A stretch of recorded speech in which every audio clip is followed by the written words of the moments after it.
All right, y'all. One of my favorite athletes that I've worked with over time, and to see him evolve into what he's continuing to evolve in. Right now, we're sitting with Elijah Jones. I'm gonna give you his rundown. First team, OK Red All Conference, running back. He was the first team All District, first team All Region, first team All State running back. He now is on his way to Brown University on a full ride scholarship with a 4.2 grade point average. Like I said, Elijah is one of my favorites, so that's why I wanted to start my player interviews off with him, because it's very sentimental to watch him do the things that he's done and continue to do. So, what up, brother? What's going on? You got it, man. Like, this is a treat for me, man. I've been rocking with you since what? Summertime, since you've been in 8th grade? Man. Oh, wow, bro. It's been a long time, man. I tell people all the time, I remember the day that he made his mind up that he was going to be in the position that he was. We were downtown at Belknap Hill, and we were running about 16 sprints straight up. And I just remember, he was always kind of shy, feeling himself around. But I just remember on that day, we had my son, Damian Jr., who was really the leader of the pack at that time. And I remember looking up and being like, man, Elijah there on the first one. Elijah's there on the second one. Elijah there. Every single one, you were right on his heels. And I knew from that day on that you made your mind up that you were going to be whatever you wanted to be. So, pleasure to have you, man. This is a new space for me. So I appreciate you coming on, man. Yes, sir. Thank you for having me. And so we'll get right into it. I want people to get to know you a little bit better. As we know, football is your go-to sport. What was the first thing about football that got you hooked? First thing about football that got me hooked was that I can control what I do on a per play basis, baby. Yeah. So pretty much when I get the ball, I can control what I do. Where I go, or even if I'm blocking, I can control how hard I hit somebody. And with other sports, you can't really control that. Yeah. You got to play with other variables. Yeah. Basketball, you got to depend on somebody getting you the ball. Yeah. Football, you just get the ball and go, or you could block somebody, you just go. I love that answer, man, because I feel like as a four-sport athlete growing up, that was that one thing that hit me about football. Wait a minute. If I want to have a good game, I can control having a good game. I can know through the work that I put in throughout this week, if I could be close to perfect during the week and practice through all these reps, of course I'm going to play great. So I agree with that. I agree with that, and I love that answer, because that is something about the game of football that I feel is really different than every other sport. And when you got guys that you can just throw on the ball and go get a bucket in basketball, that's always been special to me. I was a great basketball player, but I had guys that I came up with that you could throw them the ball and say, I need 2. And they'll go get you 2, 3, whatever, however you need it, they could get it. But football was that sport that got me hooked in the same exact way. So I completely agree with you on that one. I got another question for you. If you had to pick 3 words to describe yourself, what would they be? Oh, shoot. I start with, I'm a quiet kid. Okay. So, I ain't really the most, outspoken kid, but I lead by example. No doubt. I try to, I'm not going to have somebody do something I can't do. Exactly. Another kid, I'm charismatic. So okay. I'm going to get somebody on my side, whatever I need them to do, they going to do it for me. Another one, I'm hardworking. Okay. So I'm going to put my head down, grind, whatever I need to do, get it done. So, yeah, that's 3 things. I can agree with those. And the charismatic one, I mean, you drove a Bentley to prom, man. Like I said, man, like I want the Bentley E. Like, don't give me the laid back, not easy go. I want the Bentley E. That's who I want. Especially I need, and when I seen you in a Bentley, I said, this dude got on sunglasses at night. Too cool. I like that. All right, so I got another question for you. Who's your sports idol or your biggest inspiration? And what do you love about him? I would say definitely Deion Sanders. Great choice. Deion Sanders. Great choice. The way he just, I don't want to say it, but it's more his aura. Yeah. The more he present. Yeah. He an outspoken cat, so he just love to talk, and he gonna be true to himself no matter what. No so that's doubt. one thing I always respect about him. Not conform to nobody's ideas or none of that. He just believe what he believes. So that's why he's a big inspiration in what I do in my life. No doubt, man. He's a big inspiration to me as well. Like since I've been a kid, and you gotta understand, I came up in the '80s and '90s, so I remember prime time from the beginning. Yeah. And to know, like, I look at him. And I look at a guy like Snoop. I look at a guy like Shaq. And I always say, as a grown man, 42 years old, I really want to be like them because they're being themselves. They're being 100% authentic to who they are. And their success comes from them never compromising that part of who they are. But Deion, I completely understand that. And I wouldn't be surprised if Deion come knocking in a couple of years. I ain't trying to say that we want you to leave. I'm just saying that Deion a beast in that portal, man. So, hey, look, you might be playing for him here now and then, but no, I'm just messing with you. But the biggest thing is that's a great answer, man, because that's one of my sports idols when he actually played. I was a baseball player as well. He's left-handed like I'm left-handed like you left-handed. So you always think that when somebody left-handed, they got a different perspective in how we approach everything. We got a different angle from how we looking at things. So I agree with that too, man. Deion is my guy, and as I move into this coaching, this training persona, that's who I try to emulate. But it's more about he's 100% in the way he prepares, 100% in the way that he does things. So I really respect that answer because that would be one of my answers as well. So I definitely respect that. All right, so one to piggyback off of that. When you're not on the field, what's your favorite way to chill? Oh, it's a lot of ways. So one thing I be doing is cooking. Okay. Oh, you can cook? Yeah, it's like... Man, you ain't never brought me no plate, no sandwich, no nothing, man. What you mean you can cook? I can cook a little something. Chicken Alfredo, I got you. Chicken Alfredo? I got you with something. Oh, man, you cook with chicken Alfredo. I'm thinking you was talking about some ramen noodles and some easy bake stuff. You talking about chicken Alfredo, you putting recipes together, man. Yeah, I be baking too, so I be making some cakes. Hold on, what you be baking, man? Sure, I be making ice cream cake. I made that. Man, you made an ice cream cake? Come on, E. It's a little difficult, but I got it done. Come on, E. It's a little mess, but it was a little while back. I didn't get back into that because I didn't really have time. But in the summer, I will probably get back into that. But cooking was definitely one of my ways to chill.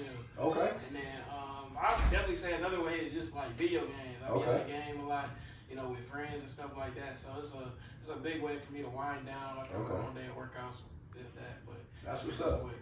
I asked my son when my son was your age, when he was in his senior year, and we were just sitting down one day, and I was just like, son, like, how you blow off steam? And he was like, play my game.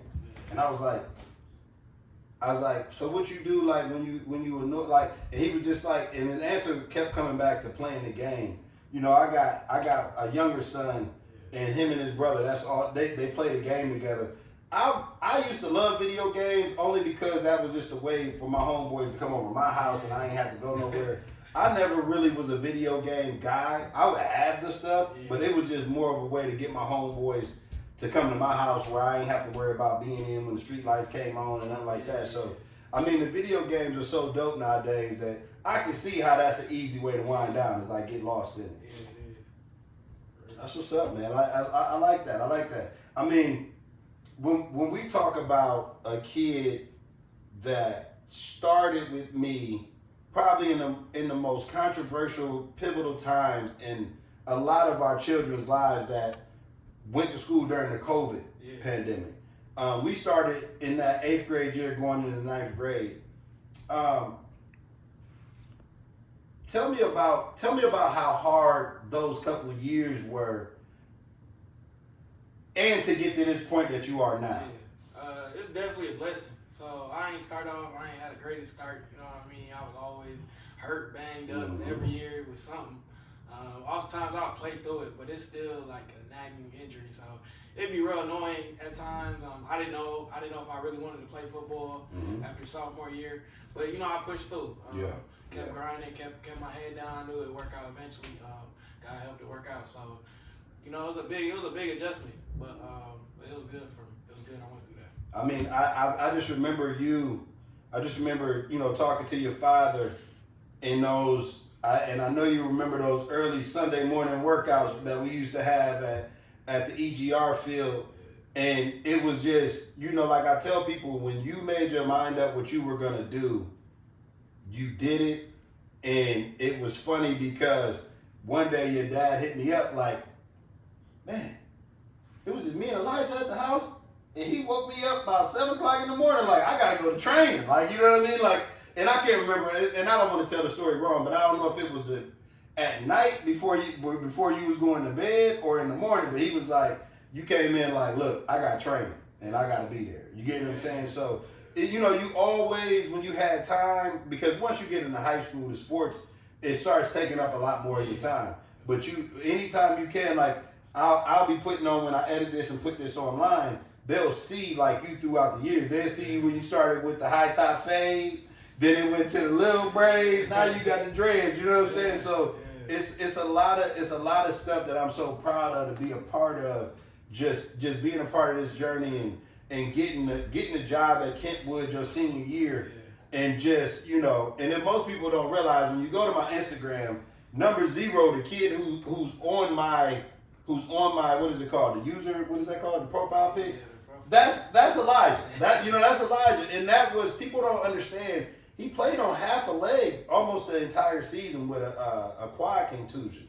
But we had our pregame ritual, we had our during the game ritual, and I'll never forget that game. You are absolutely murdering West Iowa, and you were like, you came off the field. I don't know, did you score a touchdown? You had a great drive. Nah, I was close to scoring, and I couldn't move the legs. So I'm like, I can't go. I hurt the team. you said, Coach, I can't go no more. I'm done. And I went to Shane like, Shane, Elijah's done. But then Bam was able to get in and make it happen. You know what I mean? So that was like a great alley-oop that you threw to Bam, because you were running all over those dudes. So it's just like, it's just like little things that I cherish. When you got a kid like Elijah, and you deal with them when they're young. When kids are young, they have a dependency on you.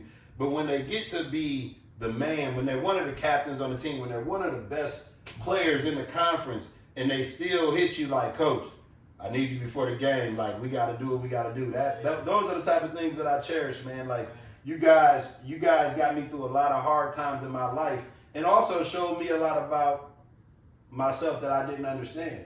So it's very sentimental to me, and hopefully you guys can see that. Elijah is absolutely my dog. He's absolutely my dog. And so we'll piggyback on that going into your journey and the hustle. So I'll ask you this question. Tell us about the moment when you felt like a total boss on the field, meaning whether on the field or in life, when you knew like, yeah, I got this figured out. And you're young, so I'm not trying to make you sound boastful, but there comes a point in a young man's life, in his teenage formative years, where you say, man, I got this. I'm doing my thing. Like, you know what I'm saying? When was that time for you? I'd say it was this past senior year for me. So it came real late, but because junior year I didn't play much for football. Yeah. Well, I did, but that was off and on that time. Yeah. It wasn't as consistent as senior year, but it was still good. But it came senior year probably after my Cal Dunn game. Oh man. That's what I did.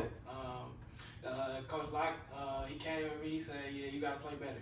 I got to do better. Got to be a better teammate. You just got to play better. And he asked me to step it up. I had a job. I stepped up. So I came and did what had to be done. So that's when I knew I was the man. So all this confidence I had was finally come to fruition. So it was a great thing for me. But it was that Cal game for sure. And I'll say this: I bet him before that game. Just throwing something out crazy. What I say? Like, if you get, I can't remember what I told him. I said, if you get 200 plus or something like that, I got 2 Bacon Ape shirts that, and he looked me dead in my face and said, bet. And before that, I remember you were running. I'm just like, man, I can't wait to get these shirts up. I cannot, because it was just one of those things where you went crazy. You went crazy in that game, and it was just, I just remember before that game, you know, you had your Bape song, and I was like, man, I got 2 shirts. You was like, oh, you do? I'm like, yeah. I was like, you run for 200 plus, I got you. Them shirts was gone. Them shirts was gone by the 3rd quarter. You know what I mean? So I was happy to get them shirts up. I was happy to get them shirts up. But I would say, it's like, you know, I'm asking the question, but in my mind, I have my own little answer that I'm like, man, I hope but that's exactly what I thought. I would say this, and this is just my answer. Now, yeah, I can say this because you my dog, and I've been working with you since you was a little fella. The Granville game. I'm sorry. The Granville game, to me, I said, because on the opposite side, we had our dude Tank. You get what I'm saying? So to me, it was a showdown between 2 cats that always went against each other in training and grew up together, pretty much getting the work in. But just in that Granville game, people don't understand. You were a running back and you played one side of the ball. But in that game, you played both sides and was absolutely the best player on the field. When you got that pick in the red zone against Granville, that's when I would say he's a ride. He's a ride. Like that was, I'm telling you, that was probably one of my favorite plays of the entire season. When you got that pick, it was just like, just watching you trade time with the offense and defense all week. You know, coming over, getting your bandit, coming over, getting your safety reps, and really just understanding, you know, just getting it on the fly.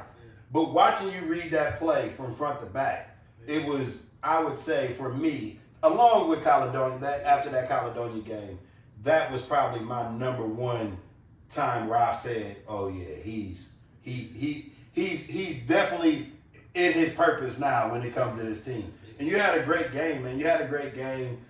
We just had a couple things go wrong. Far as I would say this, and I know the coaches would agree with me on this one. We had a lot of things as a coaching staff that we could have did better in that game to secure that win for us. But to me, you played an absolute dominant game in that game, and that was one of my favorite games for you. And also the Caledonia game. We could just go game after game after game. You had such a great season. In how many carries did you have? You had 100. 100 carries for how many yards? I think it was like 2,000 some 2,000. But how many? What did you add? It might have been. I averaged like 8, 9 carries.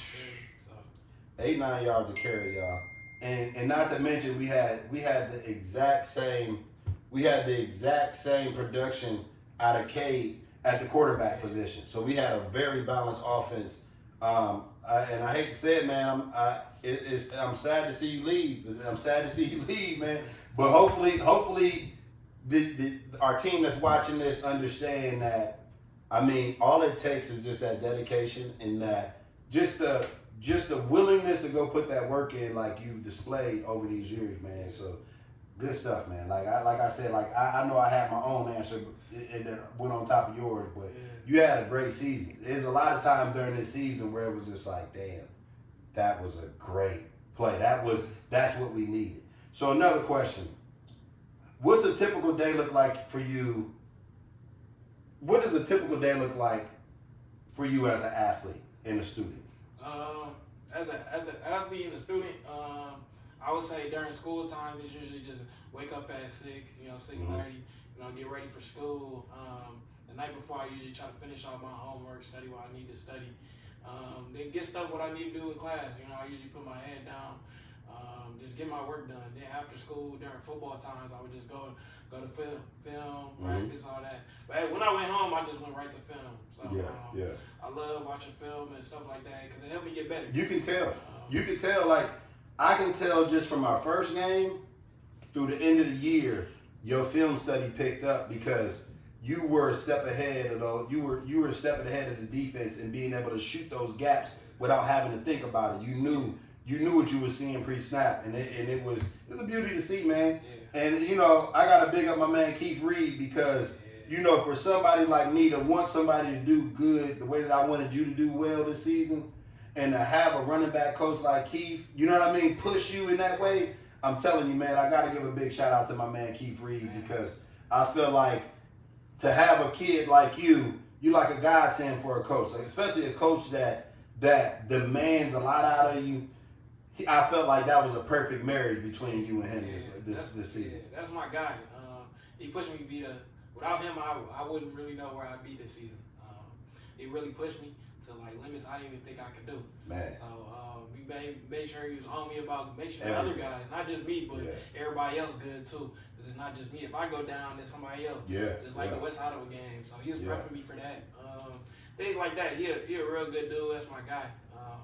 Love him to death. So. For real, man. Like I really, you know, when I talk about, you know, your success, I always got to make sure I bring him in, because it was like you and him were like Greg Popovich and Tim Duncan. It was like, okay, so I got my star running back that I can treat him like he's the last man on the bench. He didn't treat you wrong. He didn't treat you bad, but he coached you hard. He demanded a lot. So those guys that falling in after you have no other choice but to fall in line.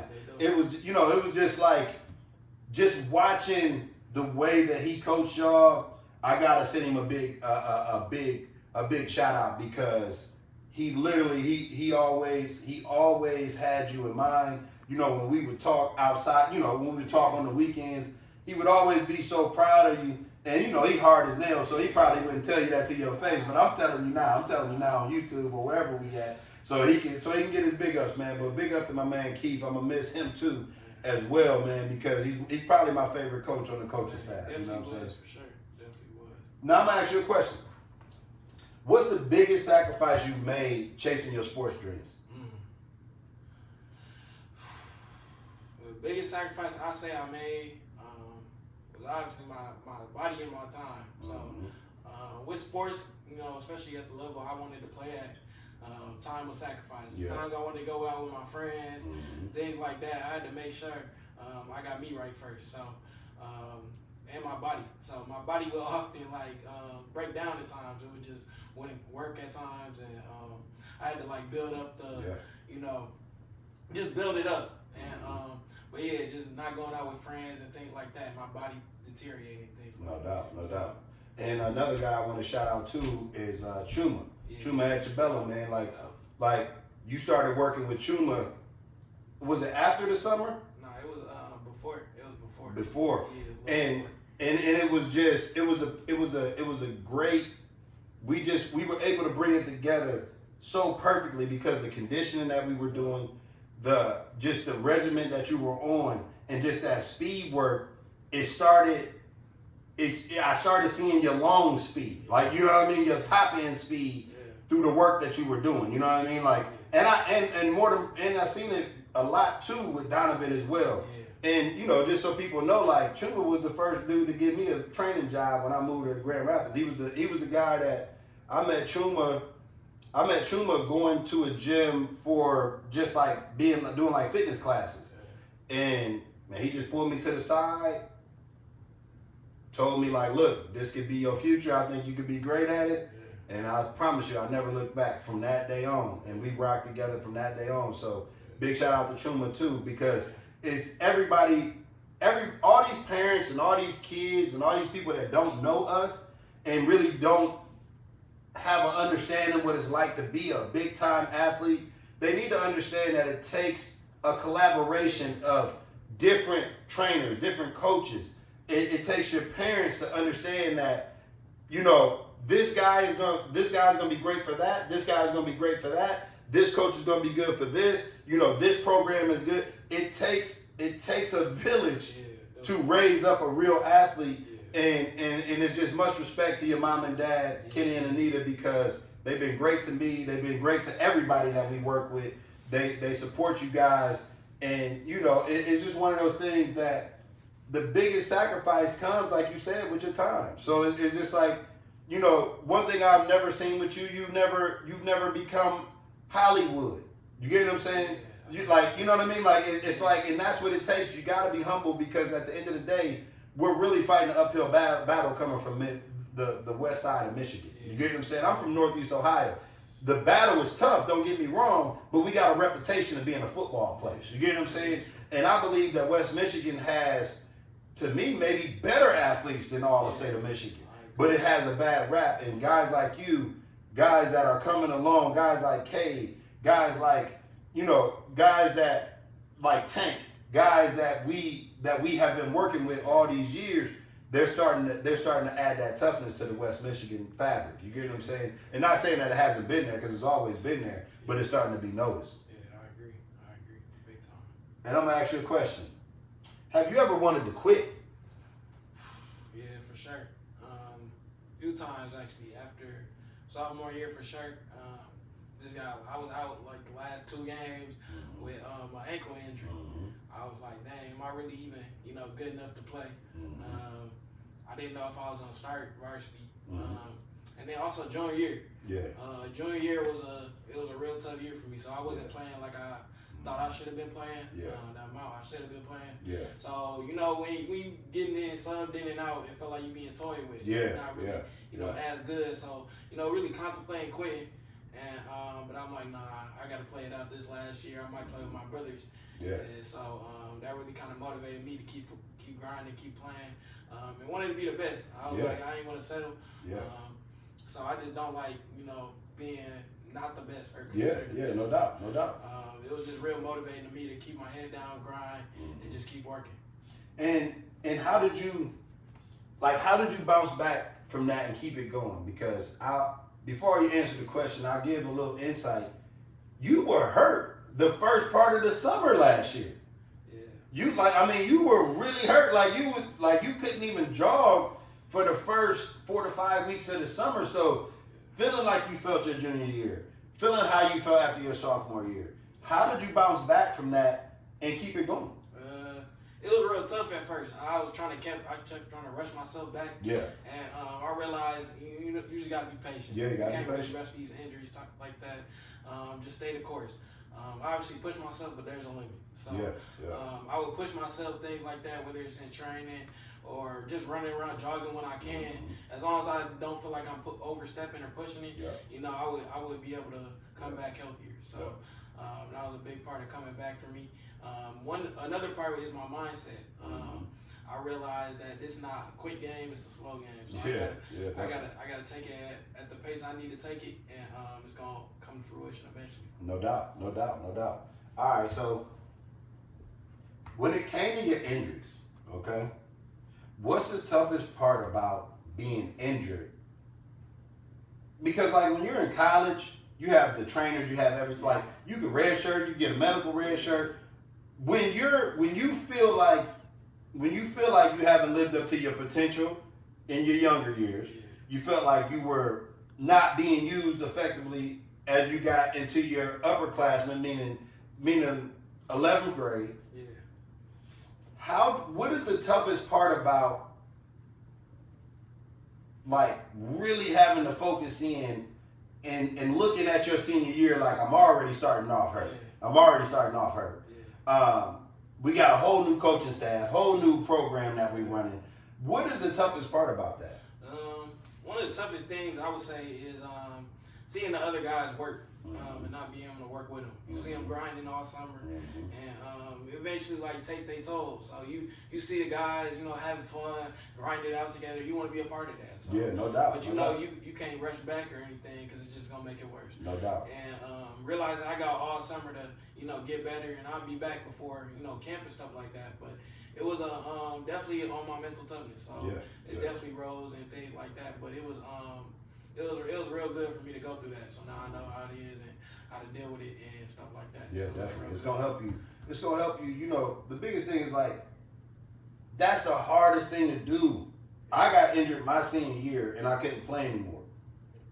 I didn't realize that my entire identity was wrapped up into being an athlete.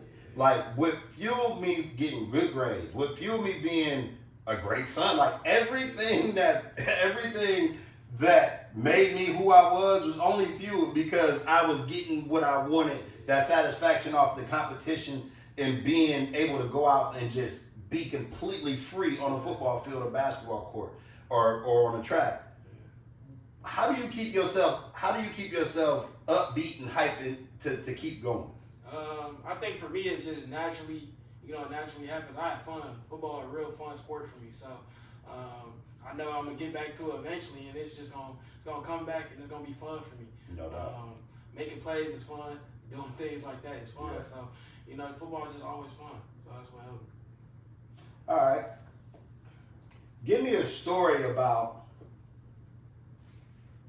the most famous L in your life that you took and what you learned about it. I got a crazy story. So, freshman year, I think it was, we played in Muskegon. Okay. And it's at home.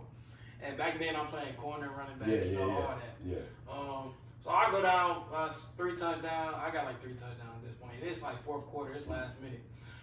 So I go down, fumble. Mm-hmm. And so they get the ball back, whatever it is that they low-key marching down the field. It's like 10 seconds left. Yeah. The dudes snap it, and I'm at the corner.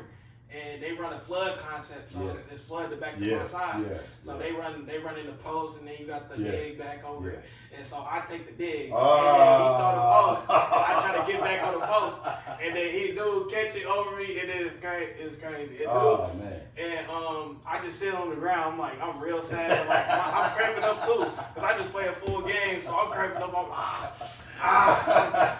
But then come to find out, I look on Snapchat. It's a story of me taking my game. Hey, look at this dumb dude on the ground right here. No, they put you on Snapchat. They zoomed in on the story.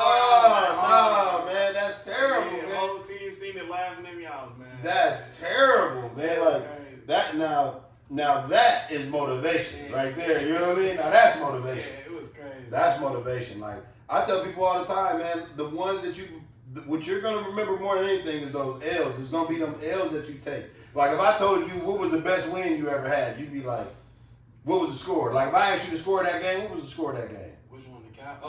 The ski one? Yeah. It was 38-36. You get what I'm saying? Like if I asked you what color socks did you have on in that game? I had white. I always be wearing them white socks. It'd be like, did you have on any wrist? But you remember you remember everything. If I asked you to tell me what did it like? It's like the biggest thing that comes. I tell people all the time is that although I love to win, I absolutely love to win. It's the losses that make you love to win. It's the losses that you learn the most from, and that's why I felt like that was a great question. That's a funny story. And that's why I'm glad. Like I didn't come up in the age of social media. It wasn't even invented when I was in school. You get what I'm saying? So it's like I can only imagine what some of my L's that I took on the track, on the baseball field, like what that would look like. And the fact that they made a meme out you, that's just brutal, man. That's just brutal. That's brutal. It was crazy. That is hilarious. But I'm actually not. All right, so we're gonna switch gears a little bit. I feel like you giving me Bentley E right now, so I'm feeling real good about that. I'm gonna ask you this question.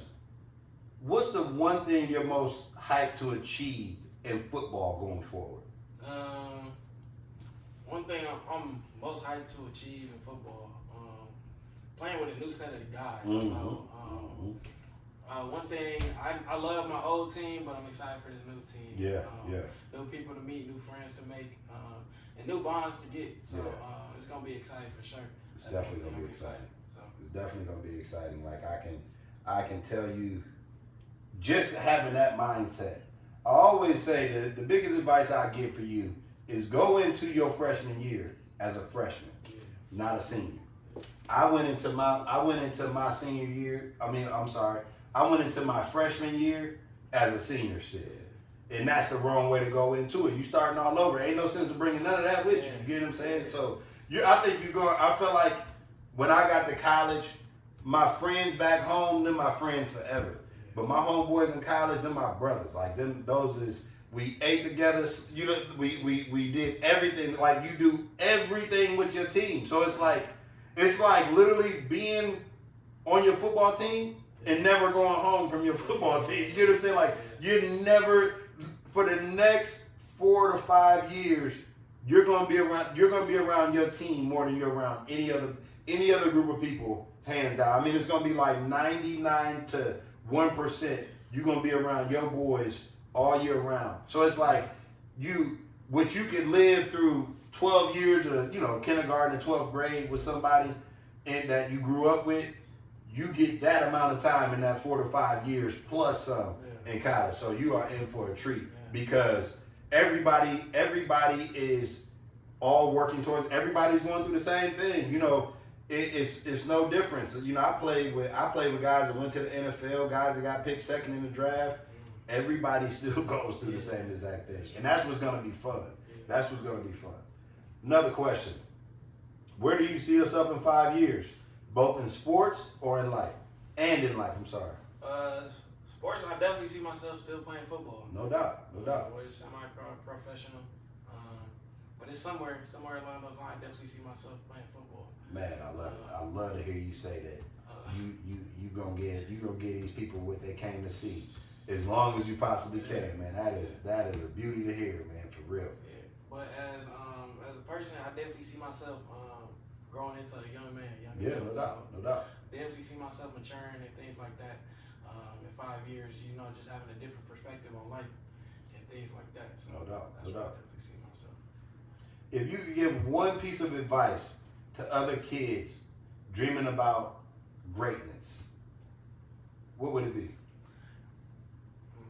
One thing I'm gonna say, put your head down and grind, no matter what. No matter the circumstances. I went through a lot of circumstances, whether it's injury, coaching, things like that, or myself. I was real hard on myself. You just gotta stick down and grind. Thug it out. It's gonna be over eventually. You can either, stay in the rain or you can go through it. So, that's one thing I told myself all the time. So, yeah. And you turned out great, dude. Turned out great. All right, so we've got all the serious questions out the way. All right, so we're going to get a little bit of fun and personality. What's your signature celebration after you make a big play? Shoot. I ain't really no big old celebration type of guy. Oh, you got some celebrations now. You got some celebrations now. I had a few when I scored, you know what I'm saying? Like, blood kiss that I had, a few dance moves, something like that. But college, I might have a little something for you if you, tune in, watching. Oh, yeah, we definitely going to watch. But, yeah, I ain't really big a celebration type of guy, you know what I mean? I just hand the ball, throw the ball back to the rugby, back to the huddle. I got a better question for you. Who's your favorite teammate to celebrate with when you make a big play? My favorite teammate will probably be Chris. He a real goofy dude, so he just be doing whatever whenever you score. He be hype, hype for you. So it'd be a fun relationship we got. So. That's what's up. Shout out to Chris. All right, what's another one? If you could have any superpower to crush your game, what would it be? Oh, that's easy. You gotta have super speed. Can't nobody speed? Can't nobody touch you. You got super speed. You going 2,000 miles an hour. You talking about flash speed? But how we gonna know you even scored? You gonna score in everybody's game. You flash. Yeah, you gonna stay in the end zone. You don't know All right, so the Flash. When I was a kid, that was my nickname. When I first started playing football, it was the Flash. That was my name back in the day. Let's see. Tell us about the funniest thing that's happened to you during practice or a game. Ooh, we had a lot of funny moments during practice. Oh man, we had some great moments during practice. One moment I would say probably running over my little brother. That was funny. Oh man. Donovan. Yeah, he be talking the most. So he be up over there on the defense talking the most. Ran him over and then he got quiet real quick. Oh man. Talking now.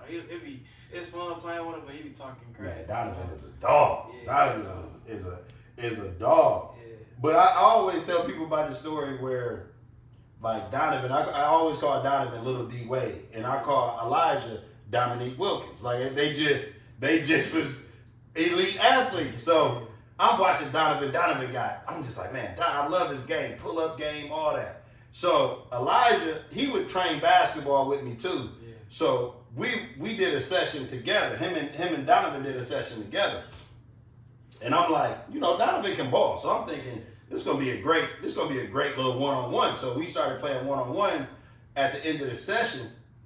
And then I realized how serious Elijah is when it comes to competition